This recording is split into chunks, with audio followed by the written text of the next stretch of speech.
मोतीबिंदू म्हणजे डोळ्यांच्या नैसर्गिक लेन्सवर पडलेला अस्पष्ट थर.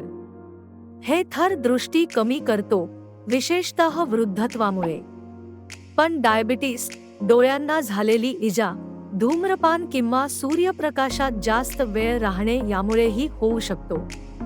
लक्षणे म्हणजे अस्पष्ट दृष्टी, रात्री पाहताना अडचण आणि रंग फिकट वाटणे.